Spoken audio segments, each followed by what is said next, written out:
remain are online. Patty Graff sends her regrets, something happened, she couldn't make it. So let me call the meeting to order. If we could all rise to pledge allegiance, and I'll start. Would you like to start? I pledge allegiance to the flag of the United States of America and to the republic for which it stands, one nation, under God, indivisible, with liberty and justice for all.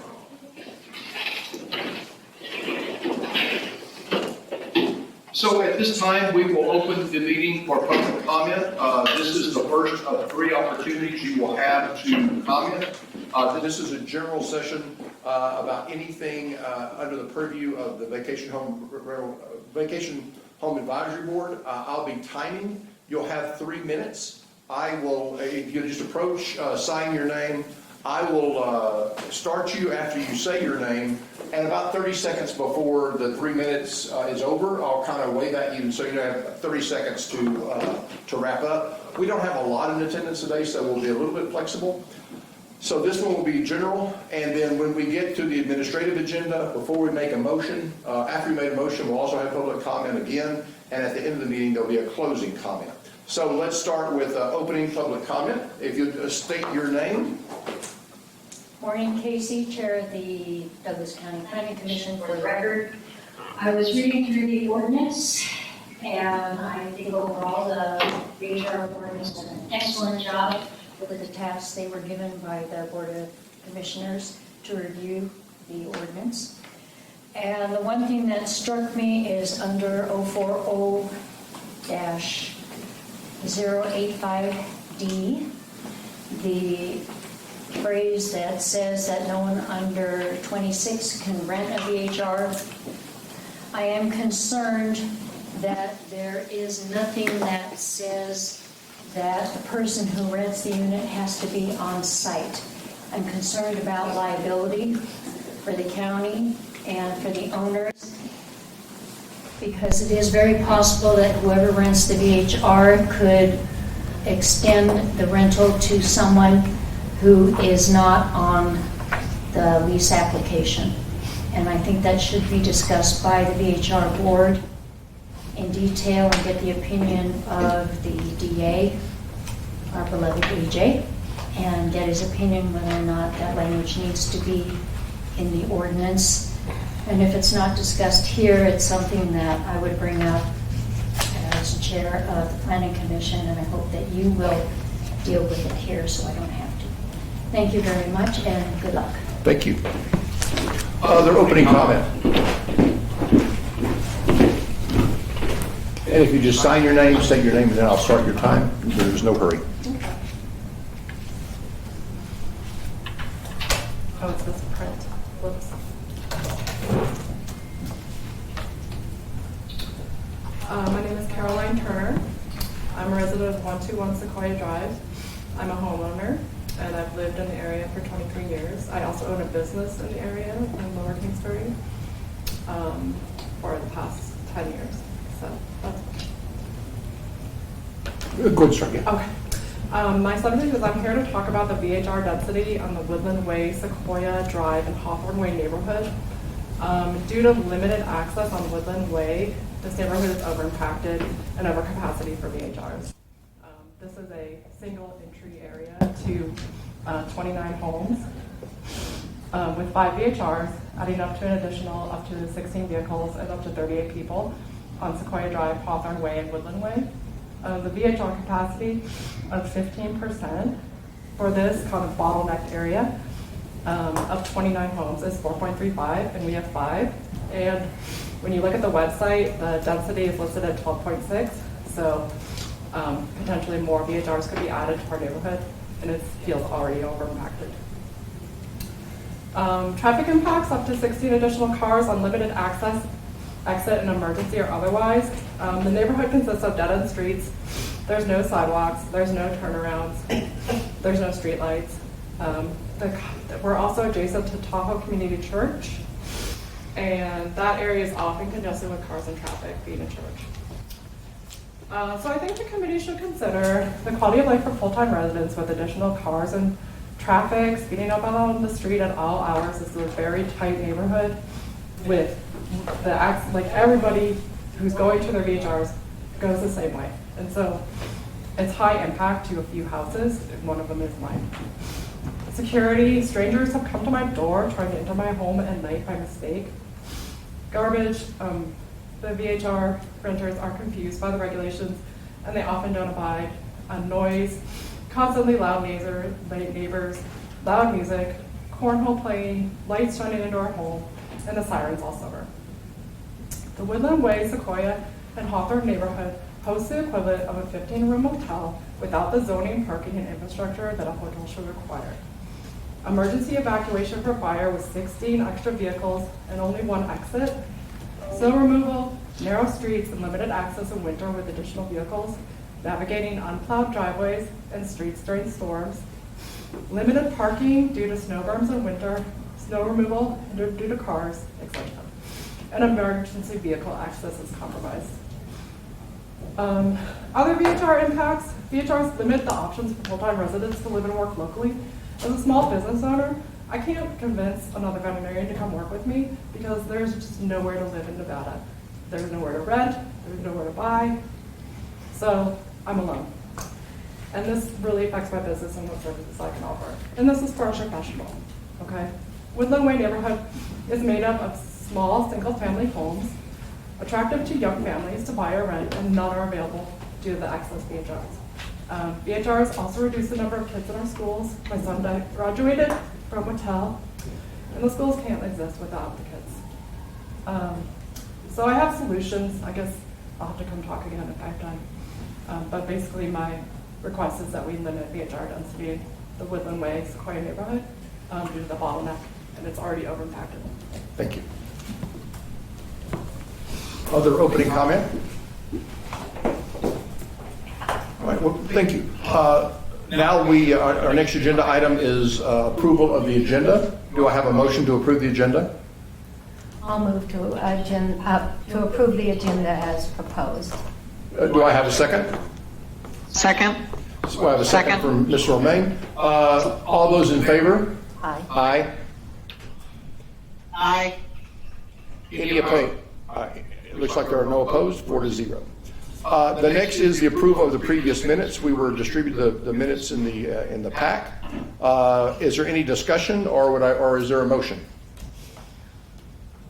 I'll make a motion that we approve the minutes as proposed in the packet for the meeting of June 25th, Second. 2025. I have a motion and a second. Second again. All right, all those in favor, say aye. Aye. Aye. Aye. All right. Any opposed? Okay, passes 4-0. We'll now move forward to the administrative agenda. For possible action, discussion on possible changes to Chapter 20.622 of the Douglas County Code, the Lake Tahoe Vacation Home Rental Ordinance, including but not limited to adding a code of conduct for VHR renters, revising restrictions on VHRs in residential communities north of Cave Rock State Park, amending insurance requirements, amending regulations regarding waitlists and renewal applications, revising requirements on when owners must hire local licensed property managers, and amending certain penalties and procedures for violations. Just for the consideration of the board, we did have an open public comment about the renter, and this agenda item does say including but not limited to. So just for point of clarification, subject to agreement, we can discuss items that are not specifically mentioned here because it does say including but not limited to. Great. All right. Members of the board, we received a package that had a red line in it, but it also had a presentation that I believe was probably geared towards the BOCC eventually that summarized the current, starting on page 137, which summarized the current code and then gave a VHRAB recommendation and then had a space for the Planning Commission. We can, I see 3 ways. We can go through the code only, and then Ernie can summarize that into the presentation. we can go through the presentation only, and then we can work that back into the code. The county staff can work that back in the code, or we can try a side-by-side and do both at the same time. Does anyone have a opinion? I do. Go ahead, please. I like the idea of going through the slides. It's very concise, and I think it'll be simpler for us to get through. Just my opinion. That was my preference as well. Glenn, Lauren, would you be adverse to that? No, not at all. Okay. Glenn, you okay? Okay with me. Perfect. And then we will come back to the renter under 26. So the slides begin on page 137 of your pack. Just a quick question. Yes. Just a quick question.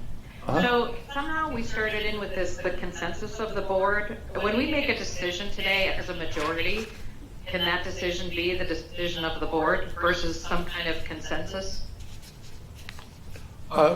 Sure. Let's take that when we at the end when we have a motion. Yep. But let's talk about that wording. Got it. Okay. Sorry, my computer's not acting very well. All right. So the first on page 137 is the Glenbrook renting. Were there any comments? Please. Nikki Hempler, my understanding was this is just a cleanup item. That was my understanding too. Any comments, or can we move forward? Here. Let's just make sure we still have a quorum.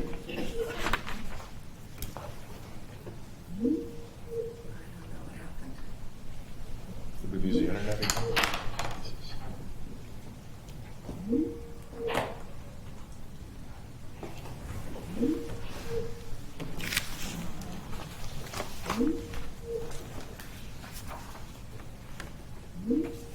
Yeah, their internet's out here.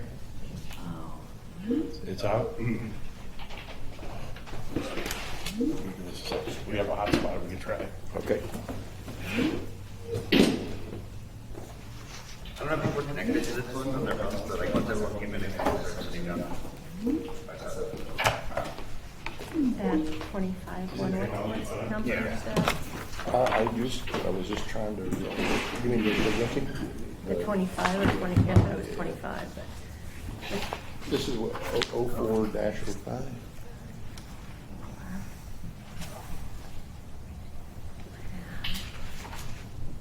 oh, okay.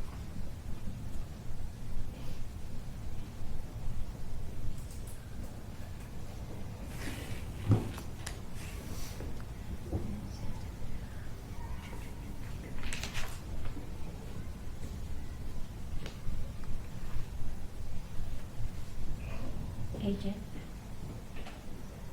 the page on that 25 thing, it's 040, What are we talking about?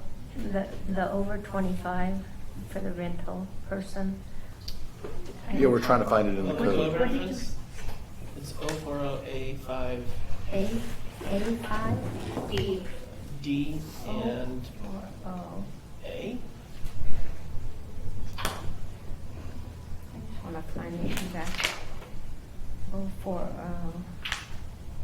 80% good, I guess is, oh, something's changing. D. All right, we're using a hotspot. There So we this, we're gonna, can you hear me? Still can't find Yes. what's wrong with Okay, this. so we're gonna use a hotspot. Oh, that Okay. realized. Okay. Okay. I'll turn my camera up again, so, okay. Oh, camera.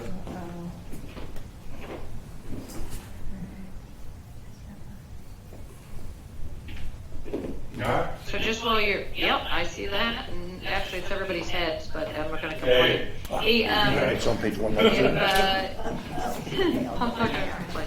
I don't know what Mickey said because it's not, there we go. You stopped. It We stopped. started up when Mickey talked, Well, but that's I a don't really have anything for that strange first sense box. because it says, okay, we're good. Okay, perfect. All right, so the Glenbrook was an update. Page 138 is Lincoln Park, and I think the committee agreed with Ernie's recommendation to remove some of the guidance around the introduction of that, and then also to leave unchanged the wait list. Okay, any comments on that, or can we move forward? Oh, I guess the wait list is on the next page, but, so Lincoln Park, I don't think we had any comments to Ernie's changes, is that correct? Correct. Yeah. Which one were you talking about? Oh, sorry, on page Linda? 138, this was the removal of the transition. Right. And then on page 139 is not to delete the wait list. Yes. Okay. Page 140, insurance.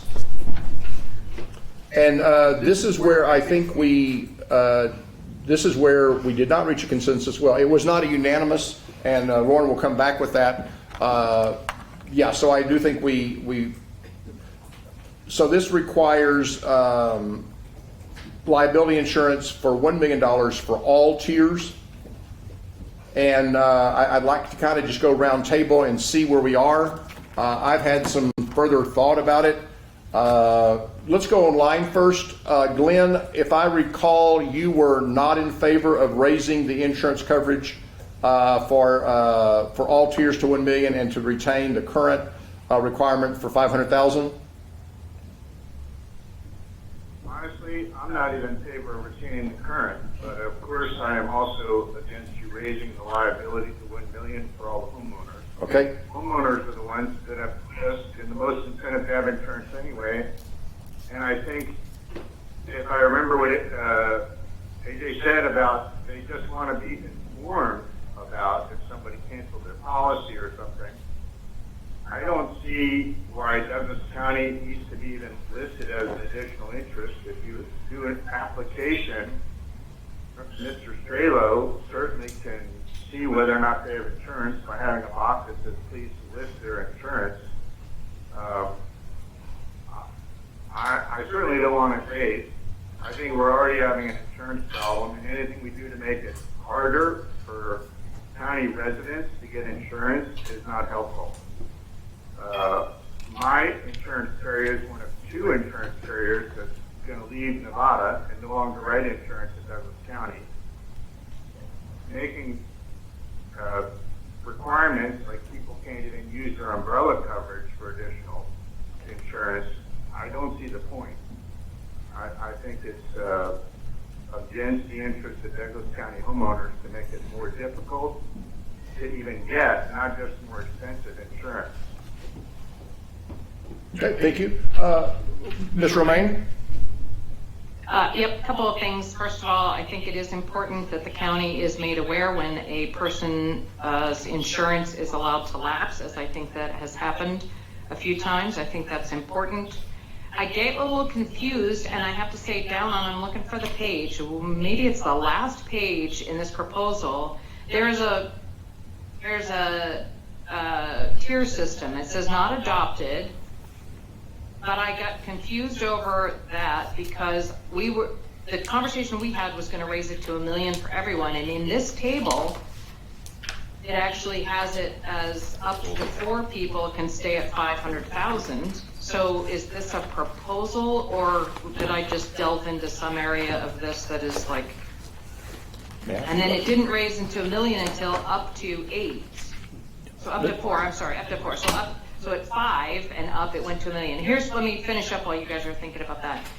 You swayed me when I got there at the meeting where it was like, oh, you know what, every incident is an incident and every incident is $1 million incident anymore, which is kind of the litigious world in which we live in. However, then I got home and thinking, when you have 10 people versus 2 people, you have 8 times more ability to have an incident. And so we shouldn't penalize the smaller ones because your likelihood of an incident is lower. And so when I saw this table, I was like, oh, okay, so now we're proposing 500,000 stays to up to 4, and then you go to $1 million. I could actually go to 6, but if somebody's worked this out, I do feel, and it's a fire issue that why people are canceling, not that, but every single thing you ask for in a change to your insurance does highlight. And I do think that the smaller places shouldn't have to be at $1 million. So I'm not sure that I have a strong feeling as to where the line should be cut, but I would not be against leaving it as we had it originally in the code existing now. And I'll leave it at that for right now. Joe, Lauren, just one quick question. Where were you on the requiring the insurance policy list Douglas County as an additional interest? Were you okay with that? Yes. Okay, thank you. Mr. Strelo, would you mind clarifying the chart? Ernie Strelo for the record, I would be very pleased. Thank you. So I think I got the page numbers right. I apologize. I'm reading out of a binder that doesn't have them. So on page 140, I think that's the one that you guys was Yes. part of the summary. I put a little box on the bottom that came from State Farm, the background. So there's a little box on the bottom of your sheet, on the top sheet. You see a little box? That was new, so that you didn't see that last time. So it just explains what how the insurance companies, State Farm anyways, looks at liability for a VHR. They look at it a little differently. So I just want to make sure you saw that. On page 153, when Ms. Romaine was speaking of the tier changes, if you read the top of the chart, it says 2023. So this is what you guys recommended back in 2023. Gotcha. So that's why I stuck it in here, because this is actually your idea a couple years ago, and it wasn't adopted. I think we went with $1 million for tier 3s, and then it was $500 for tier 2, and I don't know, maybe it's the same for tier 1, I can't remember. But yeah, tier 1 and 2. So this is the actual, I think this is what we ended up adopting. But there was another slide in here in the back that goes farther back. There was also part of your recommendations on page 155, I think, where it had the tier 1, tier 2, and tier 3, and it had kind of a grid that talked about the occupancy noise monitor. And then it talked about the proposed insurance rate. So this was also one of your suggestions a couple years ago. So I stuck this in there so you guys can see that this is not the first time it came up. Yeah, it's important that the county be informed when insurance coverage changes for obvious reasons, because we pull a permit because it's required. As far as the $1 million or whatever you want it to be, I mean, it's just what the insurance companies recommend. But if you guys want to do it, then don't do it. I don't live in South Lake or in Lake Tahoe, so I don't know how many insurance companies will insure, up in the hills here. But I know the valley, they're more plentiful. So I'll let you. That's all I had.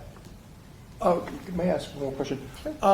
This thing about the umbrella policy, and I know you're not insurance experts, but I have a personal umbrella policy too. And my understanding is that when you have a claim against me, there's a different process if I have a direct claim on my property insurance versus I have a general all-comers umbrella policy. That was my understanding, is that umbrella policies were more difficult to get into for someone who's had a loss. Is that true? AJ Hames for the record. I think that is generally true. It's a good general rule. And then also, I recall when we added the no umbrella policy language into the code, part of it was that.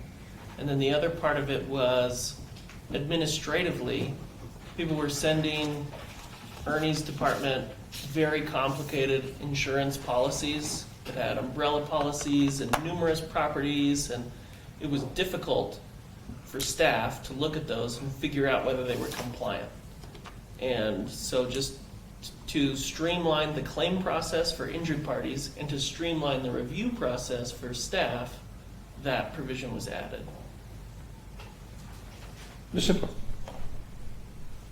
Okay,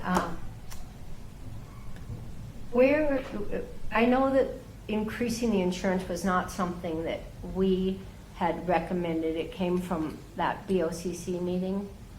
that they wanted us to increase it. Has some catastrophic event occurred that would require us to raise, or that makes the thinking changed? Ernie Strela, for the record, when we deal with a couple main insurance companies up here, and they've been actually bringing it up, that the liability should be higher for the properties because of fire and accidents and stuff that happen up here. I am not an insurance expert, so I don't know. I mean, that's what they're recommending.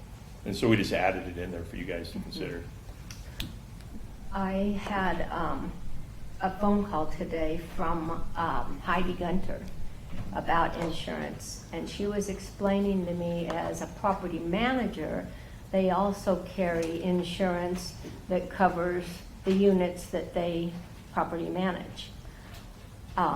So of course she, and rightfully so, in her description to me, was saying that this is making it very difficult on their clients, where it's one thing when it's one house, but in her case, she's managing, let's say, 50 houses. So now she's got to get 50 people that may or may not have $1 million in coverage to raise their insurance. And I know for myself and most of us at the lake, we're scared to death to make any changes to our policies for fear of being canceled. And with that in mind, unless this is something really critical, I'm sort of leaning towards, unless it's broken, let's not fix it. That's kind of where I'm coming from.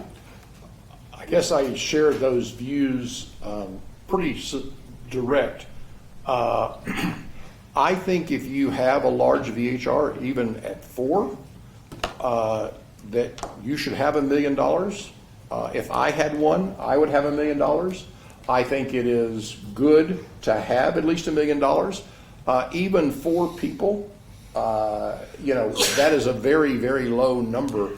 However, because of the difficulty we have with all of us, VHR owners as well as non-VHR owners, I just don't think pushing through a change at this time would be good. However, I do believe, and Glenn, coming back to your point about the additional interest, we have, I won't necessarily say insurance, but we have had situations where people entered into contracts and then canceled them.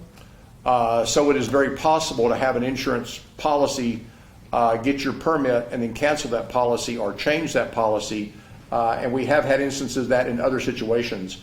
This is so important because of the protection of renters that I am not in favor of increasing the liability, but I am in favor of having the additional insurance, of being Douglas County as additional interest, and again, it not being a liability, umbrella policy. And so coming back to Lauren's comment, Glenn, I don't think we're going to get to a unanimous agreement. And I think to Lauren's comment, that's where we ought to go. We can put some of these things are not unanimous, but we did reach consensus. Consistence and unanimous are different words. So we did reach a consensus, perhaps if we can, but that consensus was not unanimous. We're not going to vote, so it's not a motion, but is there a consensus around, so just kind of a thumbs up, thumbs down, that we would not raise the insurance coverage from what's currently there?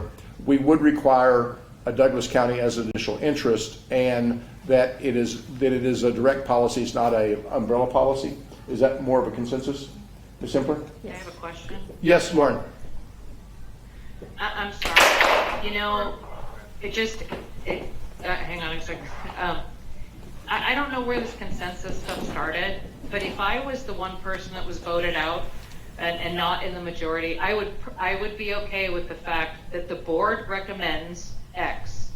It is clearer, it is crisper, it doesn't leave all this wavy whatever stuff. I think our board should recommend a certain thing. We are at this point, whatever this comes out, we are recommending the insurance does blank. And I don't know where the consensus stuff, we're a board. When the majority votes, that's what the board recommends. Okay, thank you. Mickey, your opinion?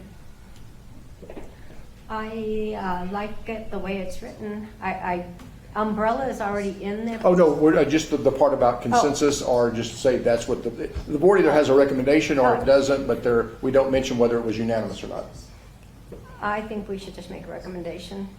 Okay. And if when we're presenting this to the board, they ask, we could always explain to them that there was one or two, but when we did our recommendations 2 years ago, we weren't always on the same page, so I think we should do it the same way. Okay. I am swayed by Ms. Romaine and Ms. Hippler's arguments. Glenn, your view about putting whether it was unanimous or not, or leaving it out? Well, my view is that, as I remember what was stated at the last meeting, that Douglas County has almost zero liability as a county. So, for me, I think it's overreach for the county to be requiring homeowners, who are the ones that are actually at risk, for having certain requirements that just make it difficult on the homeowners. So, as I've recently been shopping for homeowners insurance and have never had a paid claim since 1998, including my landlord-renter's policy, I can tell you it's great difficulty right now in the insurance market. And I'm against anything to make it more difficult myself. Okay, thank you. All right, moving forward to page 141, the 8-night minimum. So before it was kind of a 1-night minimum. There were concerns about people locking up the permits in their neighborhood or in the total community. And so the new verbiage says owners must demonstrate at the time of renewal, using records of paid transient occupancy and lodging taxes, that the dwelling unit was rented in the prior year. Failure to demonstrate the use of permit for at least 8 nights shall result in the permit not being renewed if the director determines that the VHR permit was obtained with no real intent to rent the property or to prevent others from obtaining a VHR permit.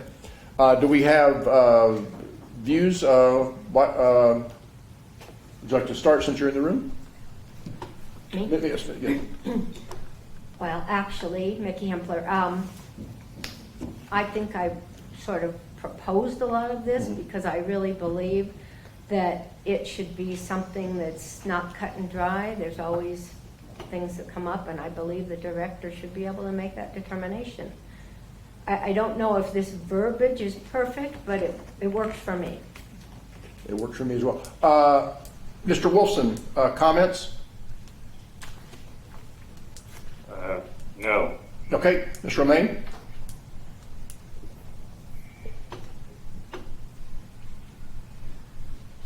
I'm sorry, I was muted. I'm never. Sorry, no, yeah, page one. Yeah. It works for me. All right, good. Okay, we'll move forward. Property managers. Currently, a local licensed property manager is required on all Tier 2 units with a nighttime occupancy of 10 or more, and all Tier 3 units unless the property is managed by the owner who resides within 1 hour of the VHR during the rental period. This we went back and forth on. There was some thought that a owner gives more credence to making good rentals to people who will not create nuisances than a company.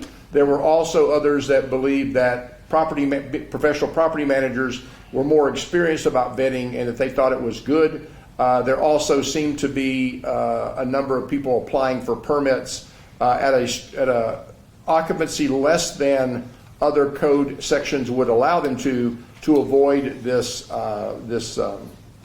this requirement.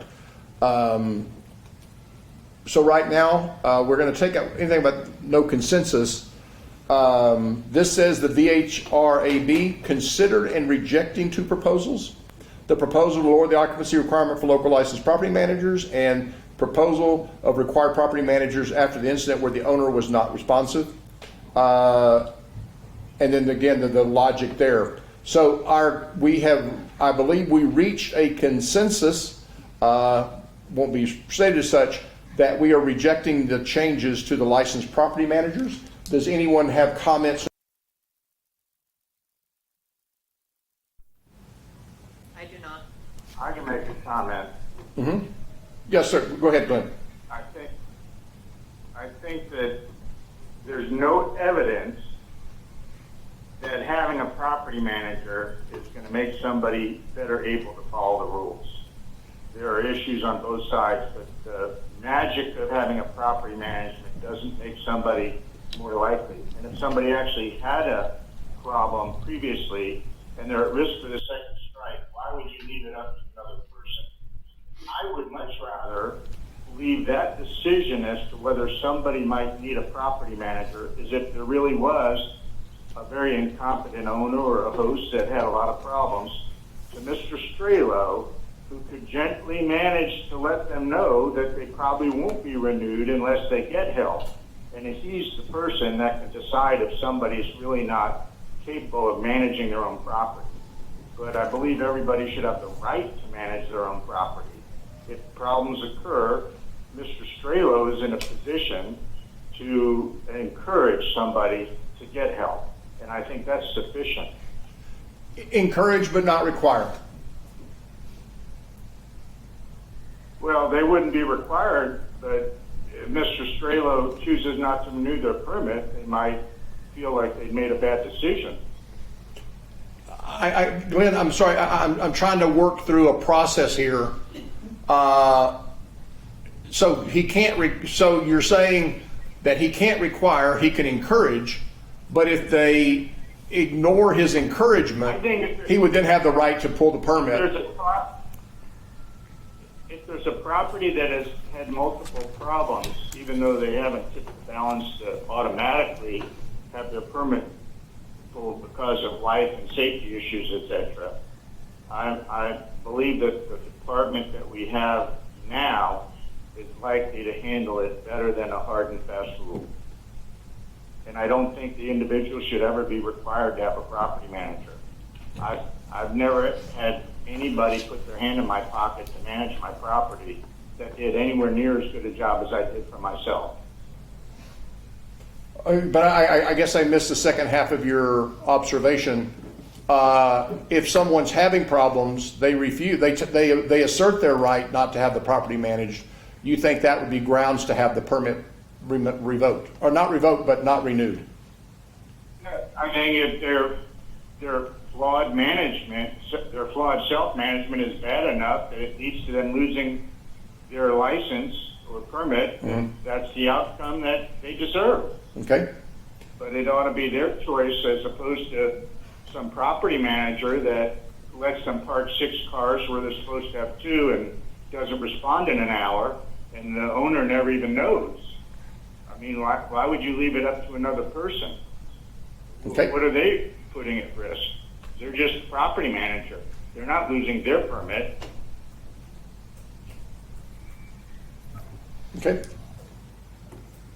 Any other comments about, so we're going to remove the first portion about consensus. We're removing all of that. And right now it says we consider it and reject it. I think I kind of heard a consensus of that.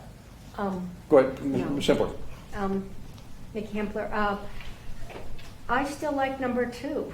I think it's important that owner managers understand that they have an obligation, and if they don't meet that obligation, then the director is entitled to require them to have a property manager. I agree with Glenn. I think his verbiage is a little squishy, that's all. It's not real specific. And I agree that everybody should have the right to manage their own property if they can do it correctly. If they can't, then I think that the director should have the option, and it could be a shall and not a must, to require them to have a property manager. I think that's only fair to the county and fair to the residents that surround this permit holder. Ms. Romaine? Lauren Romaine for the record. We have a limit on VHRs. If an owner can't find a property manager to manage their place properly or cannot manage it themselves, to me, the option is that they lose their permit. And we give it to somebody who wants to do this instead of trying to fit a square peg in a round hole. If an owner is managing and they can't do it right, or they have a property manager and they don't see that they need to get rid of the property manager and manage it well themselves, the option is that there's no permit and we move on to somebody else. So I don't see any of these other requirements in trying to help them fix what is their ultimate responsibility to begin with. So I'm trying to get to an outcome regardless of process. And I'm trying to get where people who refuse to have a property manager and consistently don't respond, I'm kind of the same place as Mickey I like to, but I don't think we have a consensus. It's kind of 2-2. And I'm hoping that Mr. Strelo has the flexibility in his purview that if he's suggesting, almost what Glenn said, if he's suggesting a property manager and they're refusing, that he could not renew, either pull or not renew the permit. So I think Mr. Strelo is in a position to be subjective and evaluate someone's ability. But I can tell you that, as a matter of fact, in my own personal experience, I have no evidence that this bias that property managers are better than individual owners exists. Please share with me any evidence, objective evidence, that property managers do a better job than an individual owner. It's a case-by-case basis. And there's a bias right now that exists that somehow this is a corrective or an improvement. There's no evidence of that. Lauren Romaine for the record. So without any objective evidence, leave it in the subjective realm of the manager, Mr. Strelo. Okay, thank you, Glenn. Lauren? I was just, I agree with Glenn, but I also wanted to ask Mr. Strelo, because he's the one that sees these things all the time, can he give his input on this? Because yes, we have outside views, but he has inside views. Mr. Strelo, would you, this seemed like something, because I guess my recollection is that this was something from your inside view that there was a belief that this was a valid, that this would be a good change. So if you could just speak to that. Ernie Strelo, for the record, I think Glenn is somewhat right there. We pulled data to look at the quantitative statistics, and I think I shared that in a previous meeting, and the data didn't indicate what Glenn is right. I mean, it didn't suggest that there was any kind of bias to property managers being better than a homeowner. And even in the office, when you look at qualitative, we're filling out documents, or there is some benefits from a property manager standpoint, because there is repetitiveness that creates a better quality application, which makes Katie's job easier. On the flip side, data would suggest that in many cases that homeowners that are property managers of their own property could be more responsive. We've had it the opposite way too. We've done appeals on a few recently where the property owners were they had to get property managers to help them because they weren't doing a very good job, and they were located far away and stuff. So, I can't really give you an answer, that one's better than the other. I think that I've seen qualities on both. There are really good property managers up here. There's some not so good. There's really good owners up here, some not so good. I don't know if we can come to a conclusion that one's better than the other, I guess is what I'm saying. I think we have 3 people leaning to the second paragraph, considered and rejected. I would like the third paragraph to be removed, just because we don't put logic in any of the other places. Okay, can we move forward, or does anybody want to have further discussions? So you want this one?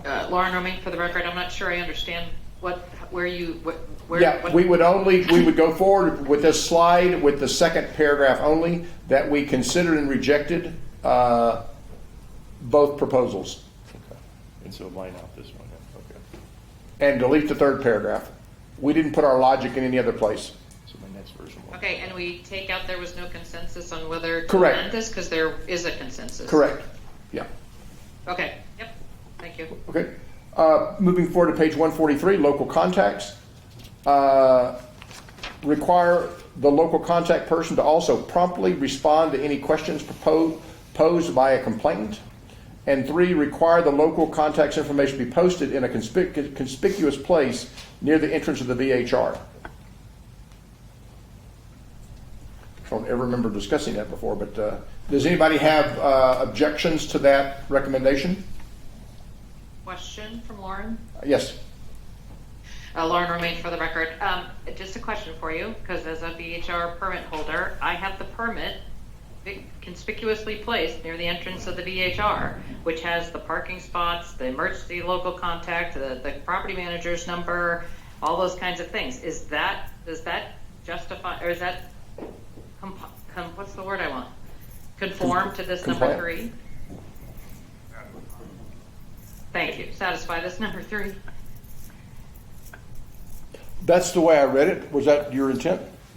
Mr. Shadow? Ernie Strela for the record. Yeah, I mean, so the idea, Lauren, I think we talked about it last meeting. The idea is that with the sheriff deputy is trained when they go to the resident, when they knock on the door, they ask to see the permit and the information, and it's nearby the front door, somewhere where. Yep. Okay, so that. I guess what I'm clarifying is that we don't go through everything that needs to be listed, and if we do require that you post a permit in a conspicuous place near the entrance of the VHR, and in that is this information. So if you're, so we're kind of double downing on writing this, because if we require them to post the permit, then the permit has this information, and that we should just require them to post the permit, is my thought. And thank you, I like number 2, and if you guys are happy with that, I'm happy. I'm not happy. Oh, Can I, Mr. Chair, can I make a comment? Yes. Just before we get into that next topic. So I understood, I think Ms. Romaine brought this up at the last meeting. She didn't like the idea of, I have to post my permit, I have to post my local contact, and I have to post my code of conduct all in the same location. So for this code of, or for the local contact, we did not add any specific wording that would not require them to post it separate. But if you look at page 122 of the packet, you can see there is now some added language that the code of conduct only needs to be posted to the extent it's not already included in the permit. So the idea there was to try to address Ms. Romaine's concern. If the permit includes anything on it, like the local contact or a rule about daytime hours or a rule about trash, you don't need to repeat that information and post it a second time near the door. If it's on the permit, that's good enough, you've complied. Thank you. Lauren, were you okay with that that description from AJ? yeah, Okay. I think so. So Lauren, I thought there could be, with proper intent, a misunderstanding of the current language, because I believe we intended to say the local contact person to also promptly respond to the complainant about any questions posed by the complainant. So in other words, the way this is, it doesn't say who you're responding to. Is it inherent that response is to the person who said, or could you respond to the county? To me, it was unclear whether you could respond to the county about questions posed by a complainant, or whether you were supposed to respond to the complainant. Do you see my difference? Lauren Romaine, for the record, yes, I do, and I didn't read it that way, but now I do. So the problem is if we tell owners to contact the owners and deal and work with it, then we have to require the owners or the property managers to respond to that complainant within a normal, or we have to respond to the county within an hour. We should respond to a complainant within an hour also. And so I see what you're saying, and I don't know if you can work out. Let me think about it. Okay, so what I have just said is require the local contact person to also promptly respond to a complainant regarding any questions posed by a complainant. Lauren Romaine, for the record, I'm in favor. Ms. Ember? Are we on 2 or 3? Or can We're we- on 2. I mean, are we commenting on both? Yes, go ahead, both.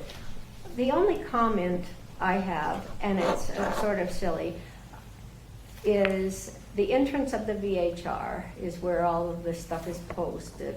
And what comes to mind is, I have a neighbor across the street, and I hate anecdotes, but here I go, who has a back door and a front door, and they have all of their permit information at the back door. So would a person be vilified for having their information at the wrong door with this same entrance of the VHR? Mr. Strelo? Ernie Strela for the record. I guess the thinking is that there's an entrance. I don't know. Is it normally, are they going in the back door? Is that where the sheriff responds to? No. It would be nearest the normal door. If it's by the front door and the sheriff knocks on the door, the sheriff it's gonna be by the front door. So it needs to be visible by the sheriff It from needs, the front door. it needs to be by the the logical location where they knocked on the door. I don't know how to answer that. Okay. That makes sense. Like when somebody comes to my house, I have multiple doors, but there's usually a front door where people come to. It's very difficult to legislate common sense, because what we're trying to get is where it's conspicuous. And sometimes you're going to go in the front door. Sometimes you're never going to go in the front door because you're parked in the garage. You're going to go through the garage door. Is that what you mean? And then sometimes, if when you look at the total traffic, people who aren't leaving and coming are going to spend more time going out the back door. So I think we have a good purpose. It's trying to get the language. Ernie Strela for the record. I guess the intent is we're not going to nail anybody. If the intent is there, because we don't get a lot of code cases as it is. So if we get something like that and the sheriff didn't see it at the door and we learned that it was at a different door because that's where the normal entrance is for people renting the house, we're okay with that. I mean, it's just it's an unusual, but it happens. If that answers your question. Yes, it does. Thank Yeah. you. Common sense, I guess. As long as we're using common sense, I'm Yeah. fine with everything that says what you wrote on the complainant and number 3. Okay, Mr. Wolfson. Any comments about slide 143?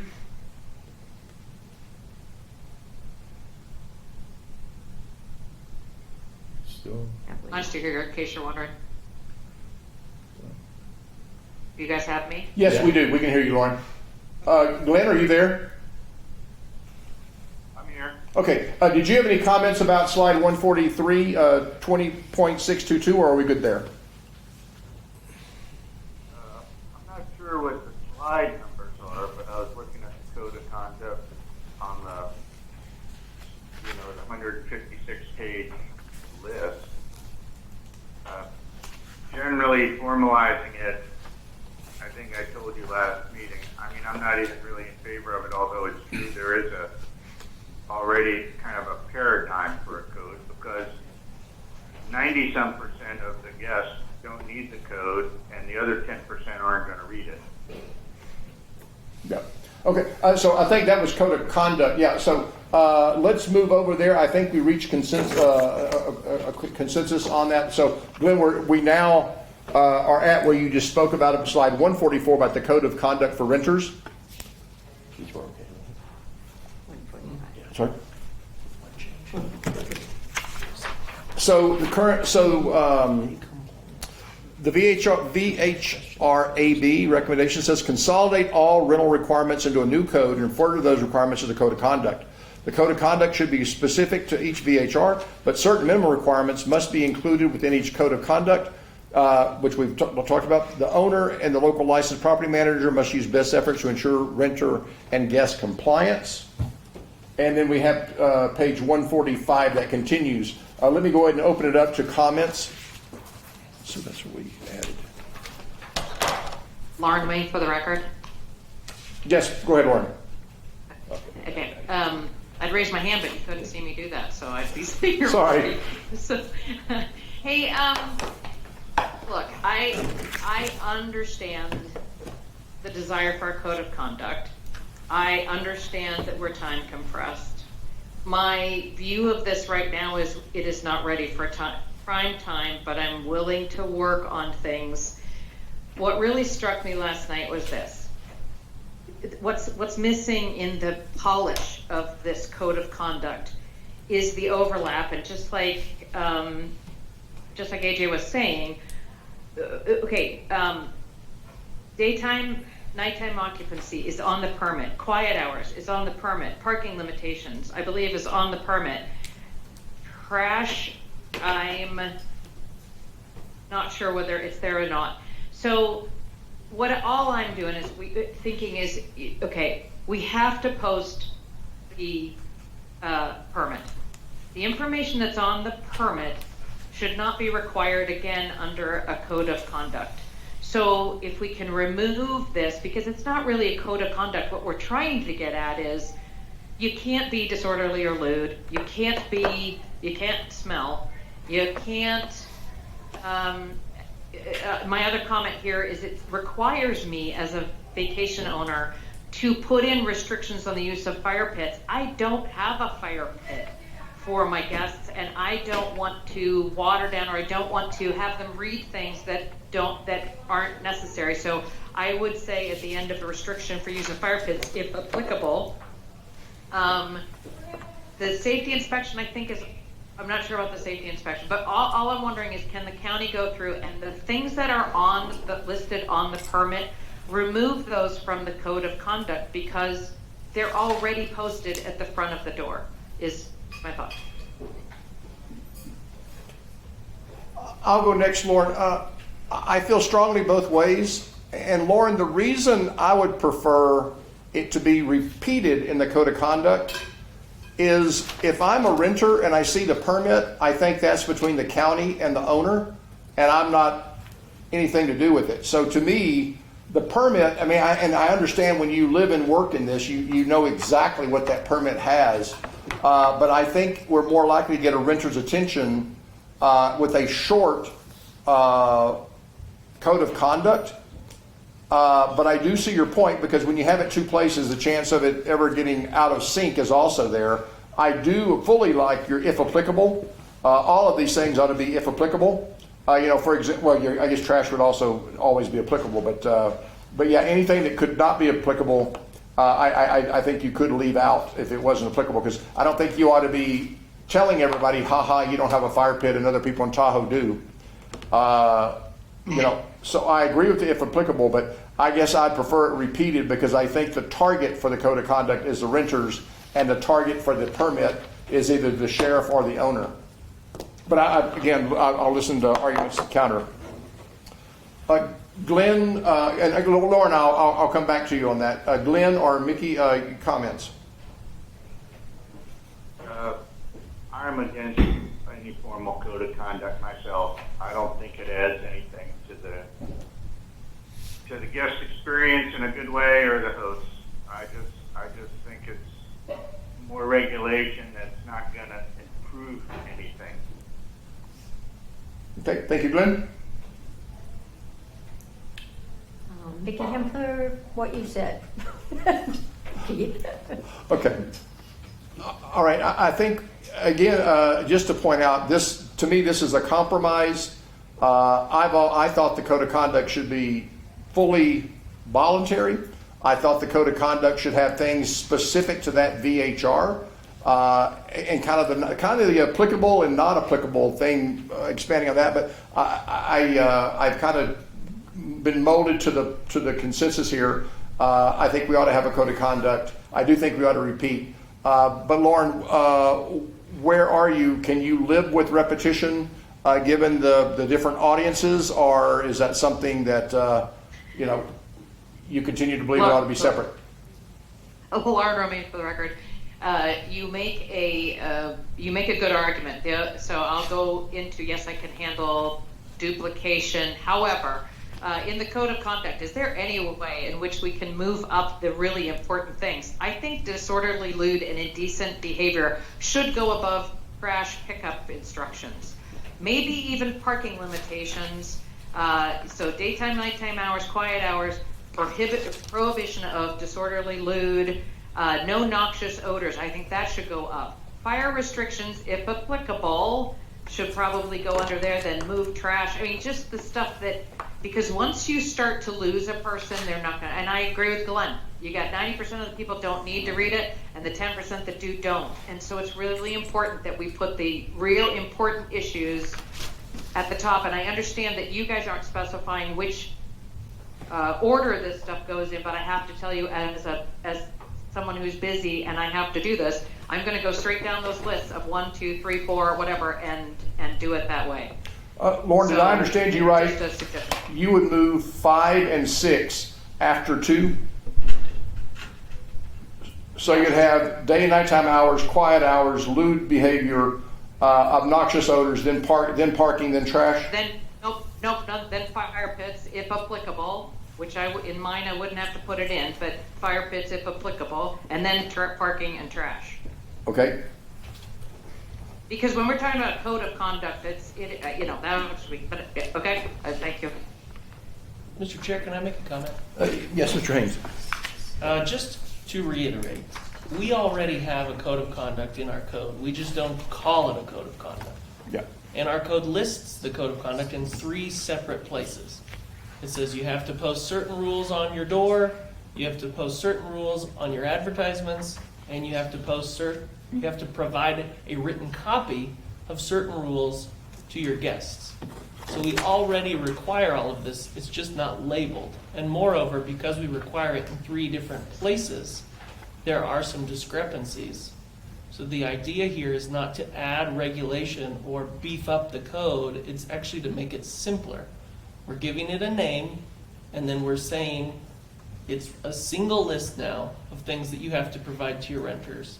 You still have to provide a written copy, you still have to post it on your ads, you still have to post it by your front door, but now, instead of 3 separate lists of requirements, it's a single list of requirements, a single code of conduct. So that's where the idea came from, and I think just the way it's included in the code, the amount of red line that it takes to incorporate that concept into code, makes it seem like we're adding a lot of new requirements, but for instance, posting by the door, you already have to post by the door your parking requirements. It already says that in code, and people generally don't because it's on the VHR permit, and that's fine. So this isn't actually a big change in that regard. The biggest change is that it's called Code of Conduct, whereas it wasn't before, and there are additions, and in the packet, that's why those were highlighted on page 145. 145 and 146. The changes are the lewd behavior, the obnoxious odors, the fire pits. Those are the 3 kind of new additions. So that there is some beefing up, I guess, of the code of conduct in that regard. But the concept of a code of conduct is not new to our code. Thank you. Lauren Remain for the record. Oh, yes, Lauren. Just a quick question, AJ, is I thought we also have to post a wildlife pamphlet. Is that not in code? AJ Hames, the record, I don't believe, I don't know of a wildlife pamphlet. Never heard. I don't. You're like, don't feed bears? Is that what you're talking about? Yeah, I'm sorry. I'm going to try and search code here real quick. Okay. Maybe that was in code and it was it was mistakenly removed from the code of conduct? Lauren Romaine G, notification that the Lake Tahoe area is a bear habitat, notification that renters should not feed the wildlife, and instructions regarding the operation of any bear box. So I guess that's where I see what you're saying, Mr. Hames, where you want to pull it all together, but I just wasn't sure if I didn't see that because I still had other requirements in my head. I think that's a good comment. I don't know, where were you looking for the bear requirements? It's I can't see what number, but it's 11G under, go back up. C, I'm doing it backwards. Yeah. 26, 22, C11, what did I say? You got it? Yes, yeah. G. Okay. It's on page 122 of the packet. There was a reference there to the bear habitat. That, I think, was just an inadvertent omission. That shouldn't have been removed. So that probably should go into the code of conduct, because now I think it's just removed entirely from code, which was not intentional. That's a good find. Okay, so I think we have a consensus, it sounds like, that we will have a code of conduct. It is the accumulation of all of the renter things, which will include bears. So we can take a scan through and look for anything that may have been inadvertently omitted. And if the order will be done based on importance. So we'll move up higher prohibition of disorderly conduct. We'll move up higher statement of rent generate obnoxious noises. We'll move up fire pits if applicable, and we'll also move up rules and regulations required by the director based on unique characteristics. Because I've got to assume if Ernie's requesting things, they're things that are commonly done. Is that good, Glenn? I know you still object to the code of conduct in general. I'd like to clarify, are you including this prohibition that any marijuana smoke is prohibited? That is the current statement. I take that to mean you're against the inclusion of that? Yeah, I don't really want to insert myself in my guest vacation. I mean, I have a smoke detector in case there's a fire or a gas leak, but we're going to require marijuana detectors now because the hosts are going to be in trouble with Mr. Strelo if somebody outside decides that they might have smelled a marijuana cigarette. I'm like, this is just overreach. I mean, there's more problems from my non-renting neighbors getting drunk and their dogs barking all night than I've ever had from anybody I knew that smoked a marijuana cigarette. Are we going to have prohibitions against drinking and other things where people's behavior changes?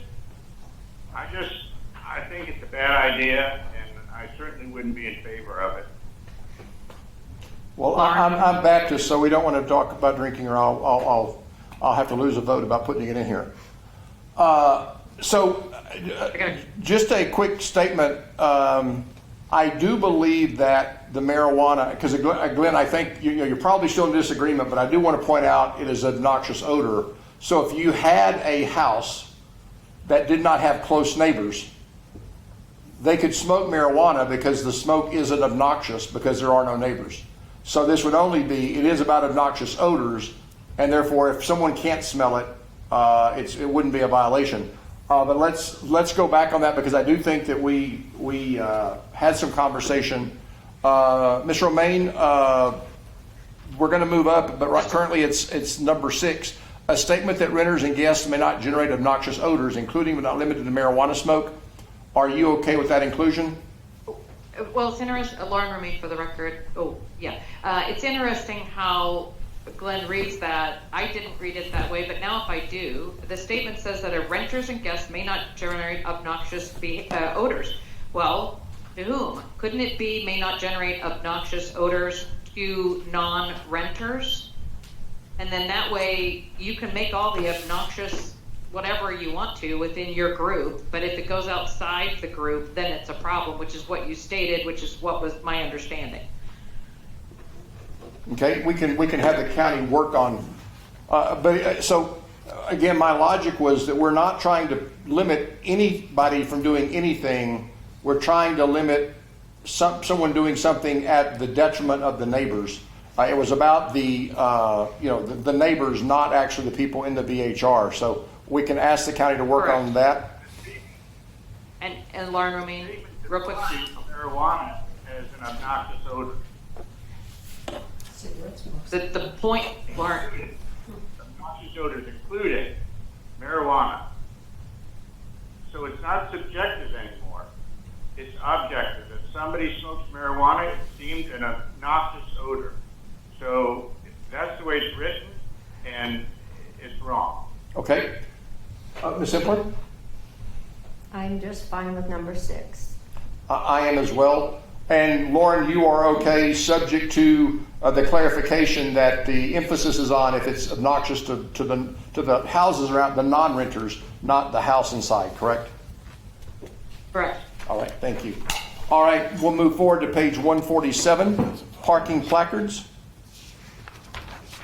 The VHR considered whether to remove the requirement for VHRs within neighborhoods consisting of single-family residences.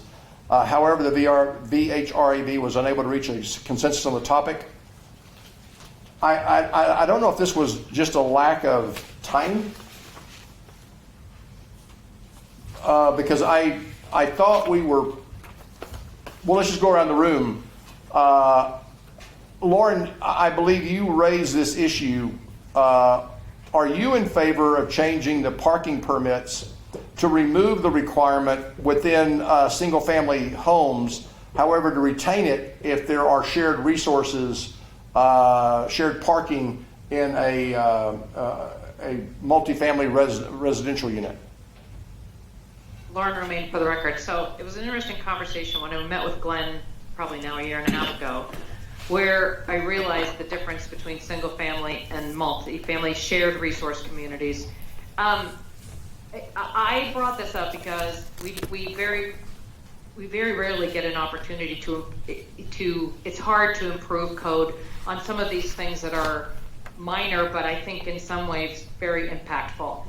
I don't know that I personally have enough information to make this recommendation, because my fear would be is that we make this, we change it, and then something that was unforeseen, we made a worse decision than the decision to just leave it as is. However, in my conversations with people, every time I have an opportunity, I ask people, I try to find out whether, and what I understand is there are many places where it was like, yes, it would really be great to get rid of it because they have a driveway, there's no on-street parking, and if they're going to park out in the street, they aren't going to put a permit in there anyhow. So now you get people going onto people's driveways to look and see if there's a permit, because a permit's required. And I think it would be good. Unfortunately, I don't know that we have enough information to truly make a decision, and I wouldn't muddy the waters with this at all and just remove it completely if nobody else has a straight direction to go. All right, so you're worried about unintended consequences, I believe. Without the time to research it and do what we need to do it, but I feel it's a good thing, but I can't say that I'm for sure. Okay, Ms. Simpson. I think we're fixing something that's not broken. Okay. I am okay. I'm probably in between you guys. I am comfortable not addressing this issue right now. However, I do think at some point in time, we should go through the entire code and look at all the requirements of VHRs, and if any of them are not beneficial, if it's a burden that outweighs the benefit, we should consider removing it. Glenn, are you okay with just leaving parking as it stands now? I think that's where our consensus is. I'm not okay with leaving it myself, because I can tell you, unless if you belong to a homeowners association, which may have their own rules, which I would never argue with, a homeowners association wants to do what they want in their neighborhood. This business about having people like myself who are basically, they're not parking in public places or whatever. All that happens is you generate a lot of printer ink that I waste. People drive the cars away with little things and they get reprinted. And then now you've limited violations from 3 to 2 before Mr. Strela's office can take your permit. And if somebody who apparently doesn't care about the code of conduct brings an extra car, even if it's parked in the garage, you're still getting a violation. So it's a violation not even to have a placard in the car. And some people who aren't going to obey the rules to where to park certainly aren't going to care about the placard. But I've never had an issue other than people driving off with them and me having to print them continuously. I think in neighborhoods like my own, it makes no sense because it just puts my permit at risk for no benefit to the county. So I think it should be removed. Okay. I think there are already parking limitations. So I think having a dashboard permit in addition to this is just another example of overreach. Okay, so I think we have a consensus that we will take that issue up perhaps at a future date. Page 148, violations and enforcement. This is a reorganization of the code without any change to the code. Reorganize section 050 as follows: authority of the director, procedure for noticing violations, fines, suspension, other penalties. Anybody got any concern about this? None here? Okay. Glenn, are you okay with page 148?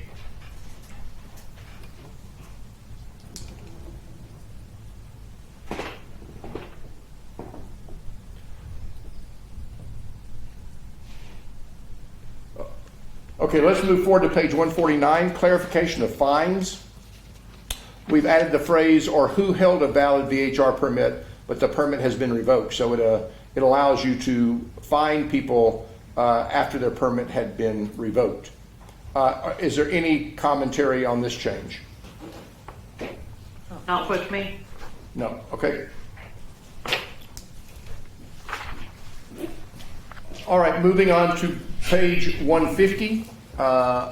Probably not a unanimous, but the board before had a consensus that the VHR board should be 5 people, 2 residents who are VHR permit holders, 3 residents who are not VHR permit holders, and we define resident person being who lives within a residential community where the VHR permits are allowed. Glenn, I think you were against this originally. You ought to be, I think at one time it was 5 permit holders or at least flip it. Is there anyone else that would be, is everyone else okay with this language? I am. Okay.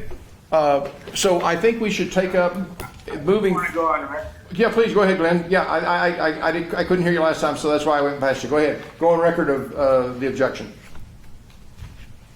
That I think it should be 3 residents who are VHR permit holders and 2 who are not.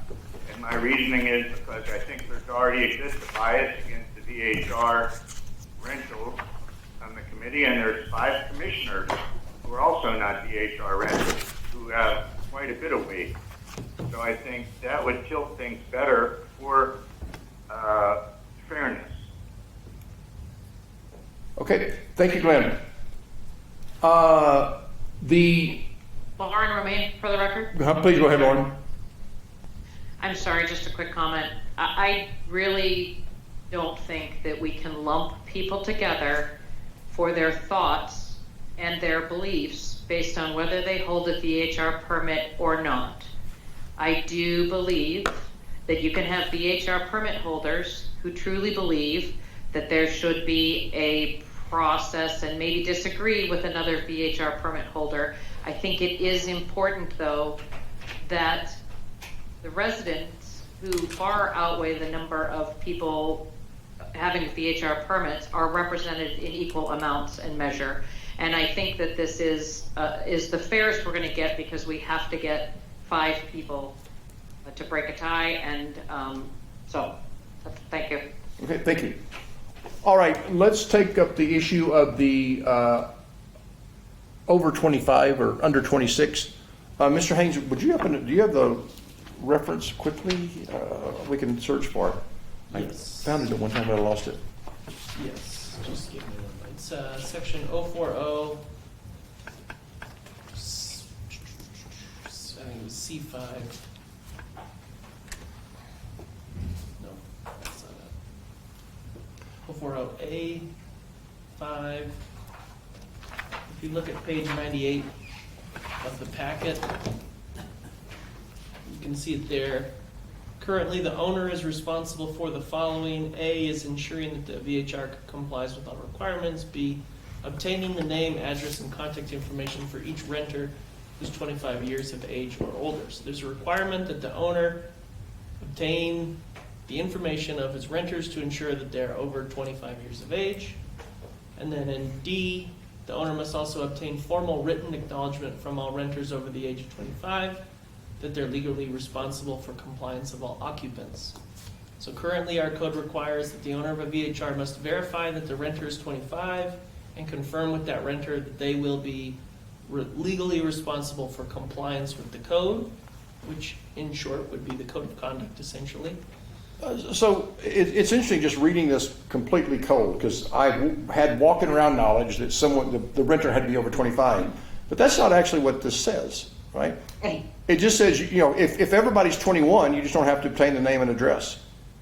Well, there is another section that requires them to be over the age of 25. and Okay. That's 030. Well,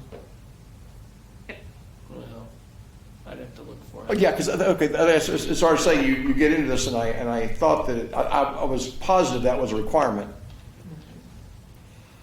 Can I ask it? Yes, please, Ms. Romaine? Okay. Lauren Romaine for the record. So same thing, reading it cold again.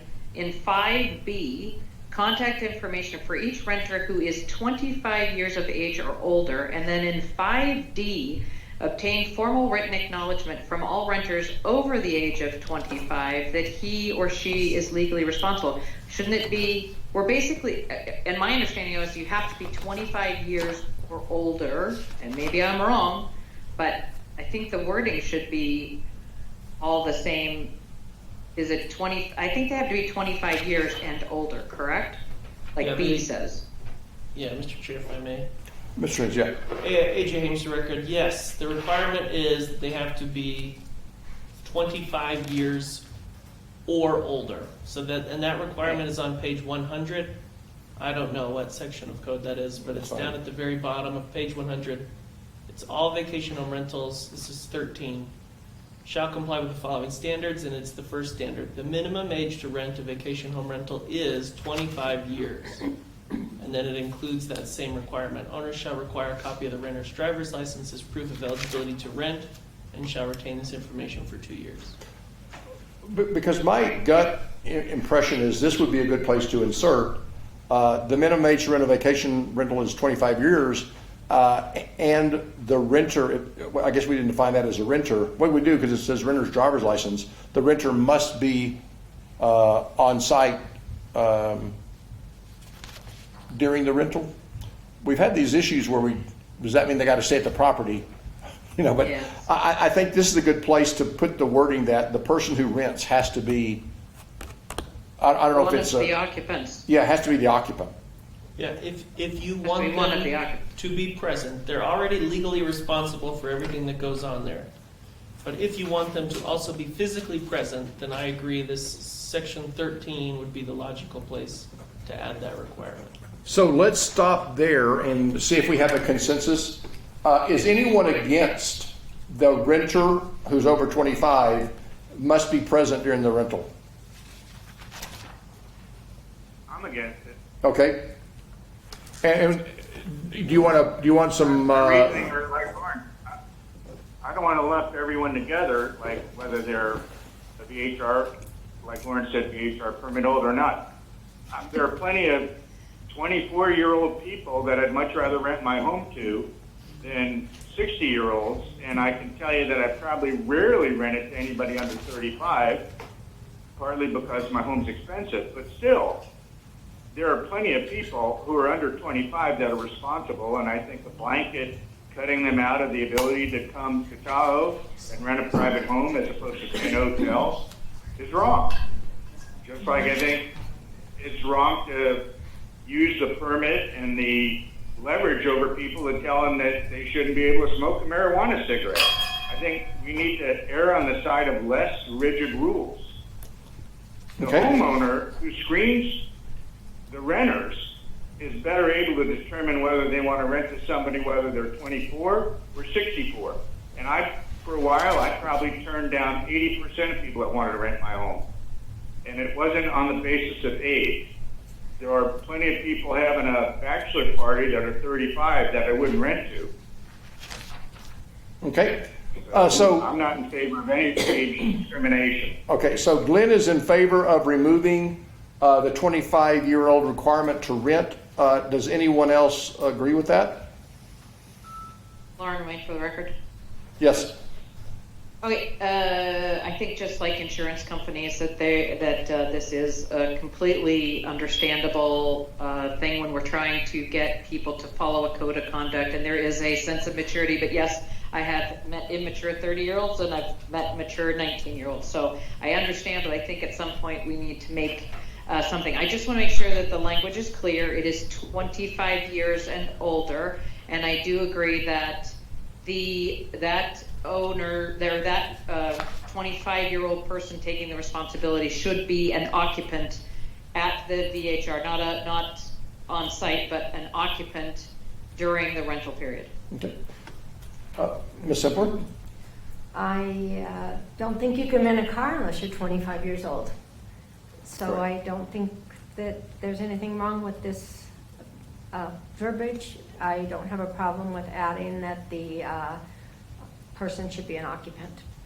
I'm there as well, and I note that the rental car companies have a reason for that, that it is about people's actions. People under 25 statistically do act differently than people over 25, so I agree with that as well. Okay, so I think we have consensus there. My question is, Laura, it comes back almost back to the permits about burden. Are people really getting the IDs of every person in the unit over 25? It's currently required. Lauren Romaine, for the record, are you asking me if they are? No, I was just a question out into the air. Is that common, and do we believe that's required? Because I read this that you're going to have, the way I read it is every renter over 25 has to sign something that they understand they're liable, correct? I've lost the page number now. Lauren Romaine, for the record, it feels like you're talking to me, but my understanding is, and I have a property manager, so I don't really know, but they have to prove that they're 25 years or older with an ID, and that person, I guess, signed, what the code requires is that they prove that they are 25 years or older, and you have to hold on to that proof for 2 years. So I would say that people who are renting are doing that. So Can you find otherwise? Yeah, well, I guess the way I read it, if I rent a VHR, your agent would get my driver's license. My wife, who's also going to be there, they would also have to get her driver's license. My daughter, who's 30, they would also have to get her driver's license. And my son, who's Oh, I see. 25. I see. What page was that on? I don't know. Yeah, Mr. Chair, if I may. Yes, please. I think our code relatively consistently, maybe not 100% consistently, but it distinguishes between renters and guests. Oh, And okay. so I think on this one, where it's only requiring the renter's identification, I think that is Yes. intended to refer only to the person Sign the. renting, not Thank to you. their guests, who may also be over the age of 25. Okay, thank you. Okay, so given that, I'm okay. All right. Is any other comments? So do you need a motion that we accept this, so it's a recommendation? Yes, correct. And well, it's just part of everything we discussed about. It's going to be one motion, then we're going to open it up to public comment before we vote. But yes, and so we're taking out anything about consensus. This was the recommendation of the board, as we've always done in the past, and that these were the recommendations based on what we discussed. So, correct. But I just want to open it up for anything else anybody want to talk about before that motion.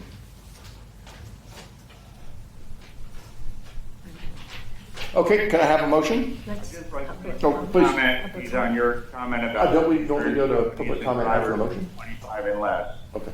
Public Their comment first. reason for that has to do with one specific activity, driving, not their behavior, as you stated. It's driving. And they have statistics and actual evidence to back up something like a third of people getting their license within the first 3 years will have an accident. That's the basis of their judgment. It has nothing to do with strictly just age and behavior. So your bias is including that in the basis of vacation rentals, which is not analogous. People can certainly rent a home for the first time without being expected to throw a wild, crazy party because they're 18, like they can be expected to have a car accident in the first 3 years of their license. So that's the evidence. So we don't want to have a cognitive bias, and maybe you're going to go ahead and vote that people that are 24 are just not responsible, but I don't agree, and I think the board should remove the age requirement. Okay, thank you, Glenn. Let's go, we will take public comment before we go to a motion. The same rules as before. If you have public comment, please approach the podium, write your name down, and then state your name, and we'll get you started on your 3 minutes. Good. I was concerned.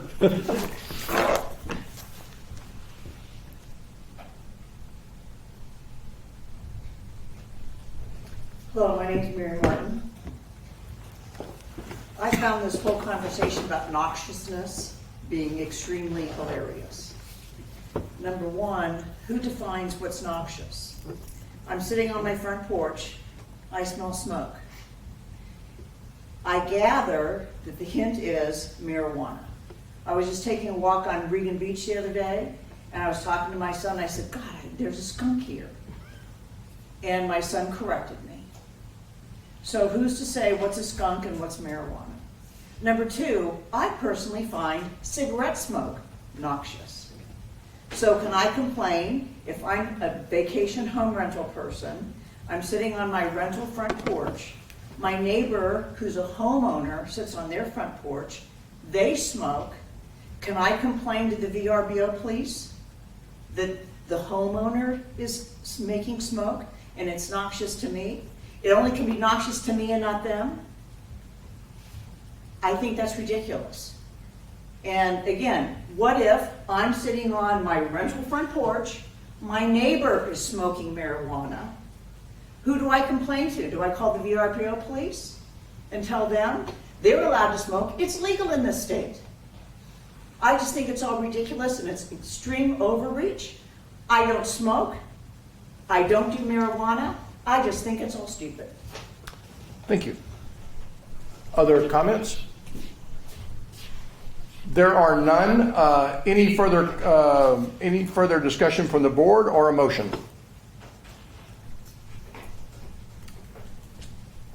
I would make a motion if I knew exactly what to say.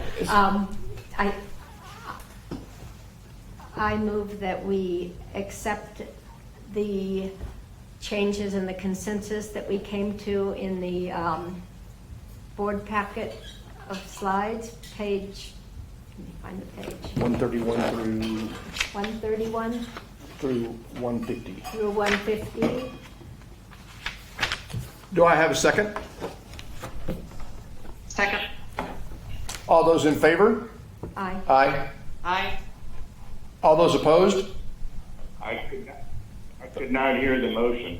The motion was that we move forward with the approval of all the consensus that we reached on each slide, and that Ernie would move forward with those. So that was the motion. Thank you. I'll vote nay. Okay, 3-1, the motion passes. Now is the time for closing public comment. So any of those who would like a closing comment, if you could approach the podium, state your name. It'll be the same method where you'll have 3 minutes. Any closing comment? There being none, is there a motion to adjourn? So moved. A motion from Mickey. Do I have a second? A second. Second from Lauren. All those in favor? Aye. Aye. Aye. Glenn, to adjourn? Aye. Okay, unanimous. Okay, thank you very much. We're adjourned.